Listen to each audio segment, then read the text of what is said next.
नमस्कार, हमारे खास कार्यक्रम में आप सभी का स्वागत है। मैं हूं आपके साथ गौरीशंकर। मांडर में उपचुनाव होना है, विधानसभा का उपचुनाव, और उपचुनाव से पहले बीजेपी ने पूरी ताकत अपनी झोंक रखी है। जहां बीजेपी जीतने के दावे कर रही है, तो वहीं पर अगर गठबंधन जिसमें कि कांग्रेस, झारखंड मुक्ति मोर्चा और आरजेडी की तरफ से, कांग्रेस की तरफ से एक उम्मीदवार जो खड़ा किया गया है, उस उम्मीदवार को जिताने के लिए भी गठबंधन के तमाम नेताओं की तरफ से पूरी ताकत झोंकी गई है। लेकिन सवाल है कि मांडर उपचुनाव को देखते हुए वहां की जनता का मिजाज क्या है, वहां की जनता क्या सोच रही है, क्या भारतीय जनता पार्टी की तरफ से जो दावे किए जा रहे हैं उन दावों के आधार पर वहां की जीत होगी, या फिर मांडर विधानसभा पर जिस तरह से कब्जा रहा है बाकायदा गठबंधन के उम्मीदवार का, गठबंधन की पार्टी का, क्या एक बार फिर वही चीज़ें वहाँ पर दोहराई जाएगी। जैसा कि गठबंधन की तरफ से कांग्रेस का जो उम्मीदवार उतारा गया है, बाकायदा अगर इनके प्रोफाइल की बात करें तो नेहा तिर्की, जो कि बंधु तिर्की की बेटी हैं। बंधु तिर्की को आय से अधिक संपत्ति के मामले में दोषी पाया गया था। इसके बाद एमपी एमएलए कोर्ट की तरफ से उनकी सदस्यता को ख़त्म कर दिया गया। इसके बाद मांडर का उपचुनाव संभव हो पाया। अब मांडर को लेकर के बीजेपी का कहना है कि चीज़ें बदल रही हैं। झारखंड में जिस तरह से कानून व्यवस्था को लेकर जनता में नाराज़गी है, झारखंड में जिस तरीके से अपराध की संख्या बढ़ी है, झारखंड में जिस तरीके से हेमंत सरकार काम कर रही है, ख़ासतौर पर कई मामलों में बाकायदा हेमंत सरकार पूरी तरह से निशाने पर है। मांडर की जनता के बीच ये तमाम ऐसी चीज़ें हैं जिसको लेकर हो सकता है कि हेमंत सरकार को बड़ा झटका लगे। लेकिन अगर यहाँ के मतदाताओं की संख्या के आधार पर बात करें तो चीज़ें थोड़ी अलग दिखती है। यहाँ पर सबसे अधिक अगर किसी की जनसंख्या है तो वह सरना आदिवासी की, इसके बाद अलग अलग समुदाय की संख्या है, जो कि कम बेसी अगर देखा जाए तो बहुत ज़्यादा रोल नहीं दिखता है। तो सरना आदिवासियों का झुकाव किधर है? क्या हेमंत सरकार से सरना आदिवासियों का मोह भंग हो चुका है? लगभग 2.25 लाख यहाँ की आबादी है सरना आदिवासियों का, और माना जाता रहा है कि सरना आदिवासियों का हमेशा से वोट झारखंड मुक्ति मोर्चा की फेवर में पड़ता रहा है। लेकिन इस बार बीजेपी कह रही है कि सरना आदिवासियों के मुद्दे को लेकर बाकायदा झारखंड की हेमंत सोरेन सरकार ने धोखे में रखा है, और इसीलिए सरना आदिवासी का वोट इस बार हेमंत सरकार के पक्ष में नहीं बल्कि बीजेपी के फेवर में जाएगा।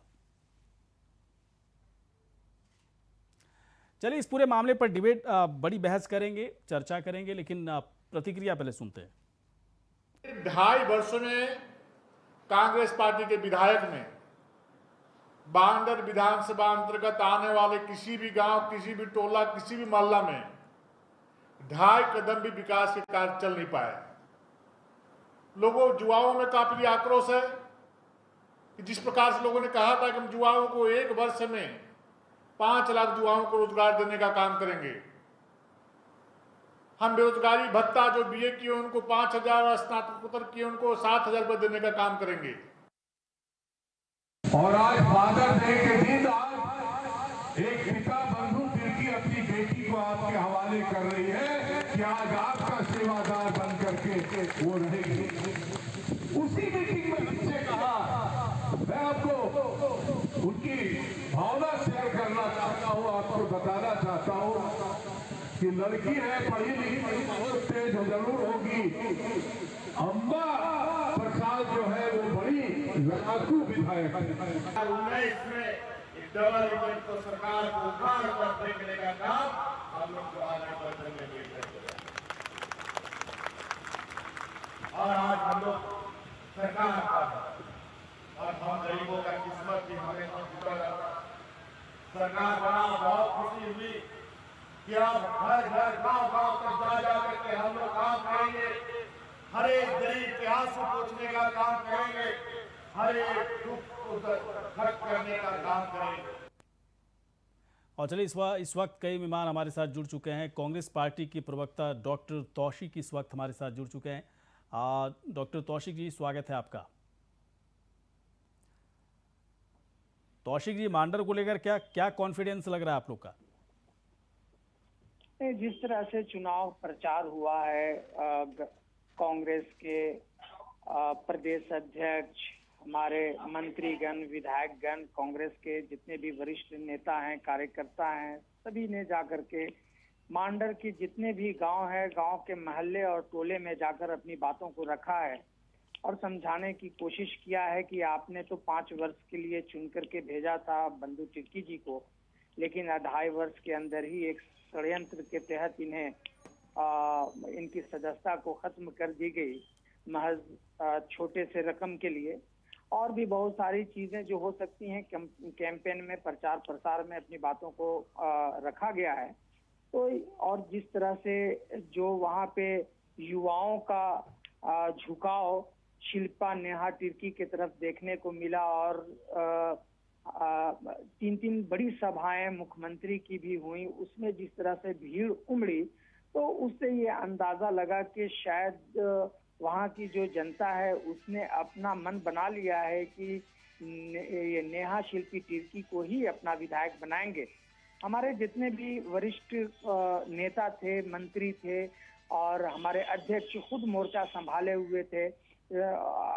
हुए हैं अभी तक, तो सारे जो लोग गए वहाँ पे, तो उन लोगों का, हम लोग खुद वहाँ पे थे, तो उससे अंदाजा ये लगा कि नहीं, वहाँ के लोगों के अंदर तो एक रोष है, आक्रोश भी है कि आखिर इनके साथ इस तरह का क्यों हुआ। चूंकि बंधु तिर्की हमेशा जनता के बीच में ही रहने वाले व्यक्ति हैं, वो कभी भी मांडर से निकल करके इधर उधर नहीं रहते, मांडर के जनता के बीच में ही हमेशा रहते हैं। ठीक है, सब कुछ सही है, सब कुछ सही है तौशिक, लेकिन एक बात बताएं, बंधु तिर्की मांडर की जनता से कैसे कांटेक्ट में है, जबकि उनके ऊपर इतने गंभीर आरोप लगे, आय से अधिक संपत्ति के मामले में वो दोषी पाए गए, एमपी एमएलए कोर्ट से, है ना, उनको बाकायदा दोषी पाया गया, इसके बाद सदस्यता उनकी ख़त्म कर दी गई, उनकी बेटी को उतारा गया है, लेकिन उनकी बेटी के प्रोफाइल पर क्या वहाँ की जनता गौर करेगी या बंधु तिर्की के प्रोफाइल पर करेगी? बंधु तिर्की के प्रोफाइल पे करेगी तो जनता में तो नाराजगी होगी फिर तो।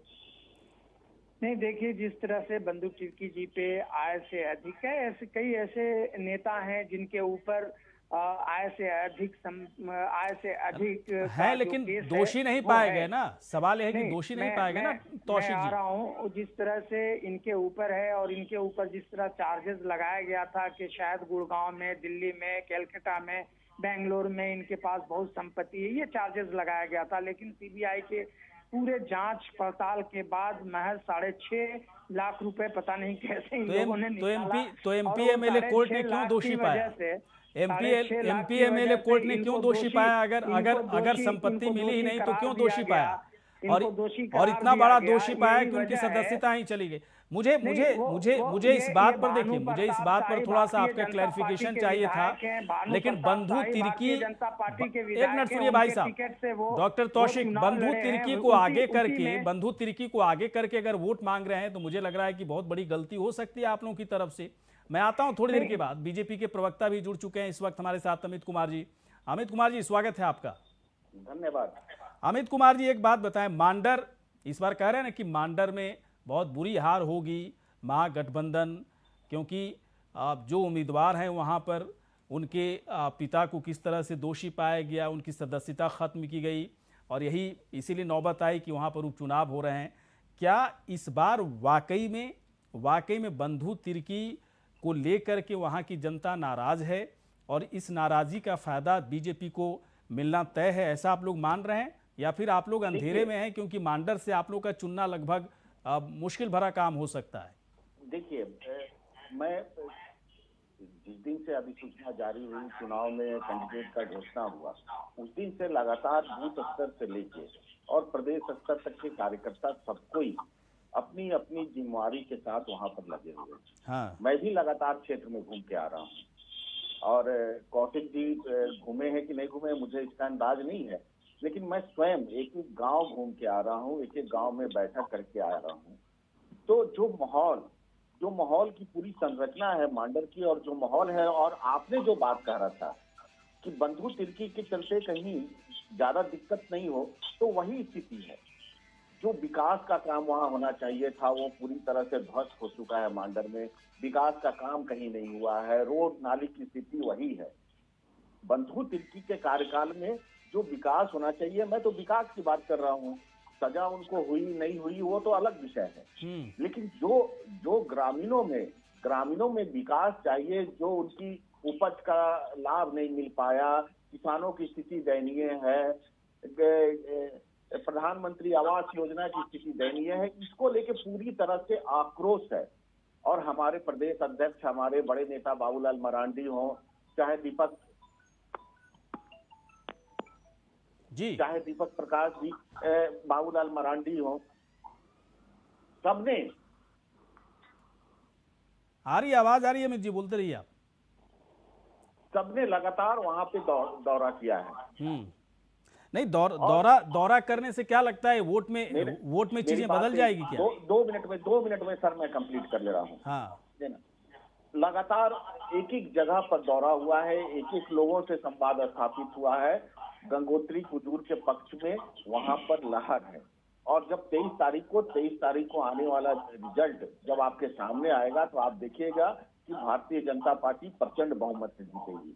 और जो ये परिवारवाद की स्थिति है, जो बेंगलोर से शासन चलाने की जो बात अब मांडर में हो रही है, वो नहीं, आधार क्या है अमित जी? आधार आपका, जिसे एक मिनट रुकिए, आधार कीमत पे वहाँ की जनता, एक मिनट रुकिए अमित जी सुनिए। बेंगलोर में बैठा कोई व्यक्ति अब मांडर की शासन को चलाए, ये वहाँ पर मंजूर नहीं है। अमित जी, आधार आपका क्या है? किस आधार पे कह रहे हैं कि जीत जाएंगे? आधार ये है आप लोगों का कि बंधु तिर्की का नाम आगे रखेंगे? सुनिए तो भाई साहब, सवाल बिना सुने आप बोलोगे कैसे काम चलेगा? फिर तो आप बोलते रहो आधे घंटे लगातार आप ही। चुनाव जीते हैं 2019 में, हम बहुत कम मार्जिन से वहां पर चुनाव हारे हैं। तो आप ये नहीं कह सकते कि हमारा कोई आधार नहीं है। हमारा हर वर्ग के बीच अधिकार है। वहां पर यदि आदिवासी हैं तो उनके बीच हमारा पूरी तरह से बना हुआ है। यदि वहां पर सामान्य वर्ग के लोग हैं तो उनके बीच में हमारी अच्छी खासी पैठ है। हम हर वोटर के बीच में हम जाने का काम किए हैं। एक वोटर से हमारे कार्यकर्ता, चाहे बड़े कार्यकर्ता हो चाहे छोटे कार्यकर्ता हो भारतीय जनता पार्टी के, वो सीधे संवाद स्थापित करने का काम किया है। और ये 15 दिन 20 दिन में जो हमने मेहनत किया है, हमारे कार्यकर्ताओं ने जो मेहनत किया है, उसका नतीजा 23 तारीख को आने वाला है। मैं कोई हवा में बात नहीं कर रहा हूँ, मैं जमीनी स्तर में जो दिख रहा है, जमीनी स्तर में जो भारतीय जनता पार्टी की जो ताकत दिख रही है, मैं उस पर बात कर रहा हूँ। चलिए ठीक है, पता नहीं कितनी दिख रही है और क्या फैक्टर्स वहाँ पर बहुत मजबूती से काम करेंगे, तो बड़ा समझना आसान काम नहीं है। चुनाव में हार और जीत के सिर्फ दावे किए जा सकते हैं, लेकिन नतीजे आने के बाद ही पता चलता है कि हुआ क्या।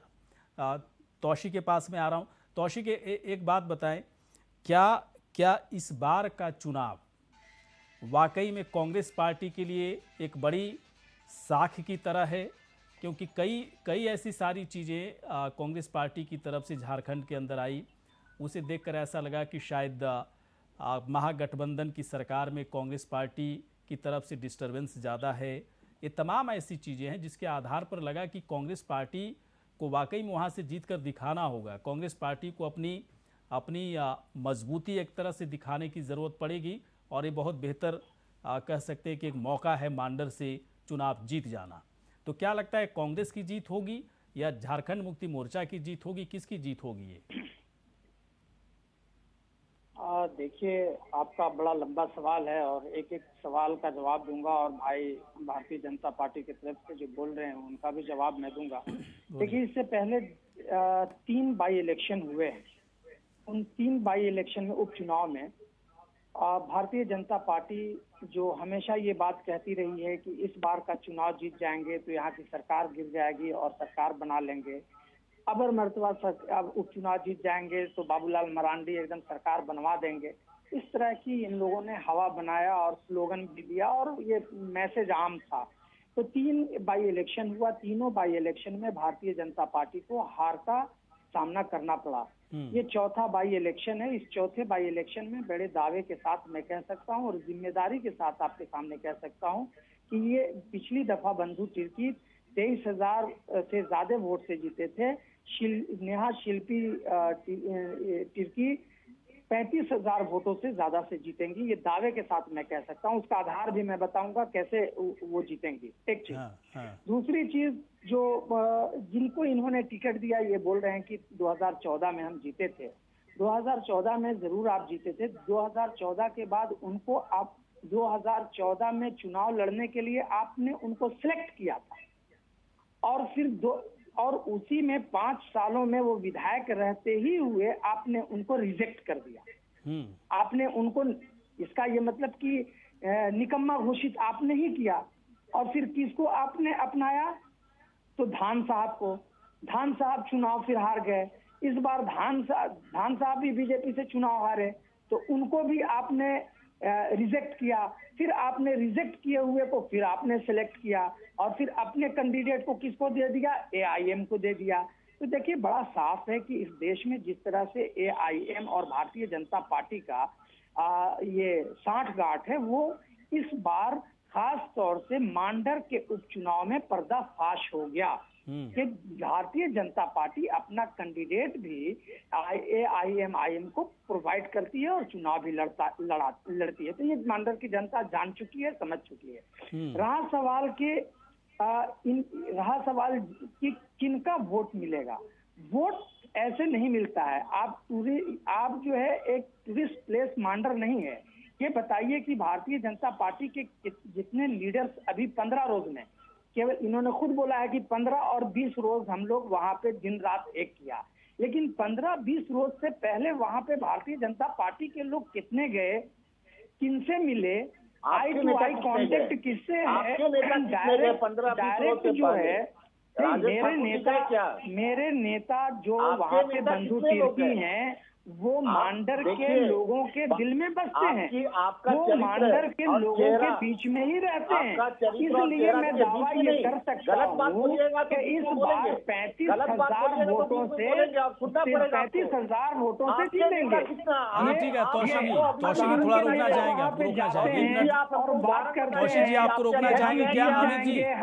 अमित जी क्या तौशीफ कि आपने इसका सवाल दे दीजिए कि आपने सिलेक्ट करके रिजेक्ट कर दिया और रिजेक्ट करके सिलेक्ट कर लिया, इसका ही जवाब आप दे दीजिए। बताइए अमित जी, बताइए जवाब पूछा जा रहा है आपसे कि ऐसा क्यों कर रहे हैं। अगर ऐसा कर रहे हैं तो फिर जो दावा आप लोग कर रहे हैं उस दावे में तो बहुत भारी कमी दिखती है।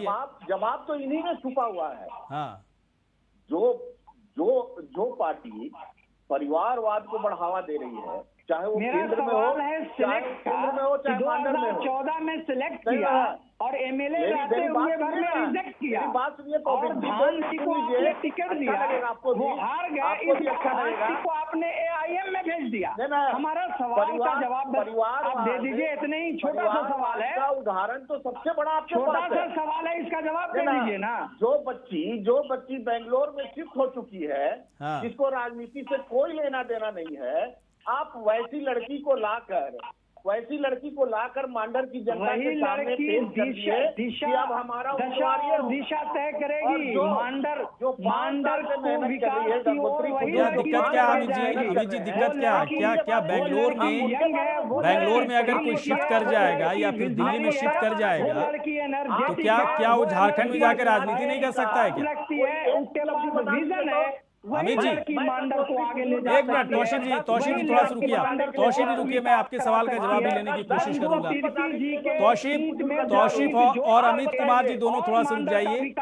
ओंकार नाथ जायसवाल जी इस वक्त, एक मिनट भाई साहब, दोनों रुकिए आप।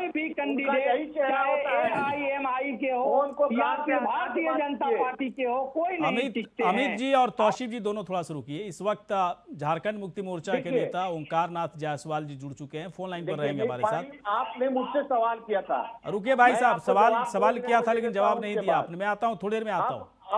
अब गंगोत्री कुजूर का तुलना जो बेंगलोर से आई महिला, नहीं सवाल है कि अगर नहीं आप गलत बात कर रहे हो आप अमित जी। क्या बेंगलोर में शिफ्ट कर जाने वाले लोग, दिल्ली में शिफ्ट कर जाने वाले लोग झारखंड में राजनीति नहीं कर सकते क्या? आप उपलब्धि तो बता दीजिए। नहीं, झारखंड में राजनीति नहीं, उपलब्धि अपनी जगह पर है, कोई भी कहीं भी राजनीति जाकर कर सकता है, वो झारखंड की रहने वाली है, इसमें क्या दिक्कत है? महिला मोर्चा में रही है।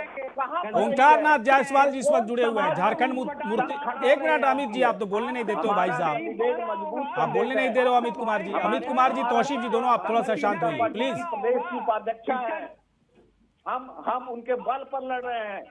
आप बताइए शिल्पा नेहा तिर्की का 5 काम गिना दीजिए यहाँ पर जो समाज के बीच में उन्होंने किया हो। मैं बताता हूँ कि माननीय गंगोत्री कुंडू ने क्या क्या काम उस मांडर क्षेत्र में किया है। चलिए ठीक है, एक मिनट रुक जाइए, थोड़ा सा रुकिए अमित जी, रुकिए। मेरी आवाज अमित जी के पास जा रही है, नहीं जा रही है? जनता आपको सबक अगर मेरी आवाज अमित जी के पास जा रही है तो कृपया करके रुकिए अमित जी, ये सिर्फ आपका शो नहीं है भाई साहब। केवल अमित कुमार जी, सिर्फ आपका शो नहीं है भाई साहब। उमाद फैला के अमित जी की आवाज को डाउन कीजिए प्लीज, मुझे ओंकार जी से बात करनी है। ओंकार नाथ जायसवाल जी के पास में आ रहा हूँ, झारखंड मुक्ति मोर्चा के नेता। ओंकार जी सुन पा रहे हैं आप? जी स्वागत है आपका। अब बीजेपी वाले कह रहे हैं कि बेंगलोर में जो लोग शिफ्ट कर गए, न लेना न देना मांडर से, उसको आप लोगों ने टिकट दे दिया, क्या जीत जाएंगी वो? जी देखिए, भारतीय जनता पार्टी के लोगों को अपना इन लोग का कुछ दिखता नहीं है। असल बात है ना कि इन लोग 3 के चश्मा लगाए हुए हैं, और इन लोग से पूछा जाए कि इनके जितने भी टिकट दिए हैं, चाहे प्रदेश में, कई प्रदेश में सरकारें जहाँ एमपी एमएलए को टिकट दिए हैं, एमएलए को टिकट दिए, एमपी को दिए हैं, उनसे पूछे कि कई लोग को दिए हैं। आज इनसे पूछे कि झारखंड में जयंत सिन्हा जी हैं, और जयंत सिन्हा जी क्या हैं? कई लोग ऐसे हैं। और ये इन लोग को बोलने का आदत है, और बात जबरदस्ती। दूसरी बात है कि हम लोग का जो कैंडिडेट है एकदम निश्चित रूप से भारी मत से जीत रही है, कोई इन लोग का कहीं चलने वाला नहीं है, और वहां पे कांग्रेस पार्टी बहुत भारी मत से जीतेंगे। इन लोग कहाँ फेंकाएंगे, इनका कोई तौर ठिकाना नहीं है। तो कौन बोलने वाले लोग हैं। और मुझे एक बात बताइए ओंकार जी, जीत कौन रहा है इसमें? कांग्रेस पार्टी का उम्मीदवार जीत रहा है, या फिर नेहा तिर्की जीत रही हैं, या गठबंधन का उम्मीदवार जीत रहा है? कौन जीत रहा है? हम लोग का गठबंधन का उम्मीदवार है। नेहा तिर्की जी जो है गठबंधन के उम्मीदवार हैं। कांग्रेस की जो है हम लोग का, वो गठबंधन के उम्मीदवार हैं। वो पता है, लेकिन जीत किस आधार पर मिलेगा? कांग्रेस पार्टी की तरफ से उम्मीदवार है इसलिए, महागठबंधन की तरफ से है इसलिए, या फिर नेहा तिर्की का अपना एक खुद का जो प्रोफाइल है उनके पिता के जरिए, उससे वो जीत रही है? देखिए, अभी फिलहाल 2 उपचुनाव हुआ तो लोग क्या कहता था, अब सरकार गिर जाएगा, वहाँ हार जाएगा। सरकार बनाने के लिए लोग परेशान हो गया, हार जाएगा, ऐसे हो गया, वैसे हो गया। तो इन लोग का काम है अनाप शनाप बकना, और इन लोग बोलते रहते हैं चर्चा बने रहने के लिए तमाम।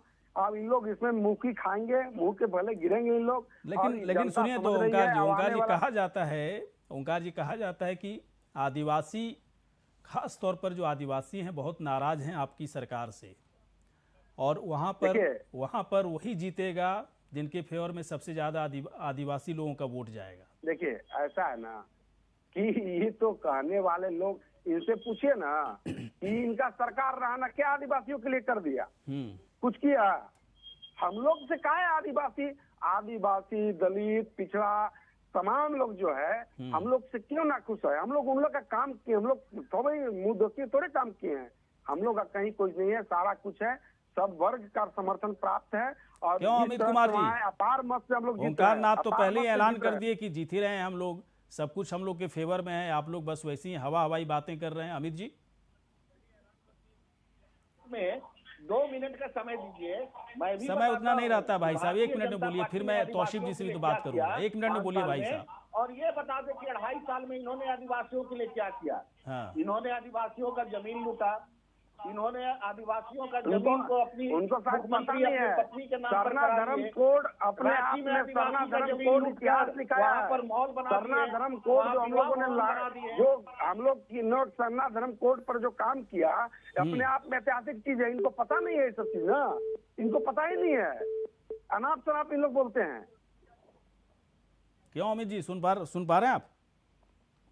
सुनना ही नहीं है इन लोग को, कहीं कुछ नहीं है, इन लोग को बोलना है केवल। चले कोई बात नहीं सर, आप सभी तीनों यहाँ पर आए, समय थोड़ा खत्म हो गया, तीनों आप यहाँ पर आए, बहुत बहुत शुक्रिया, धन्यवाद। इसी के साथ हमारे खास कार्यक्रम में इतना ही, नमस्कार।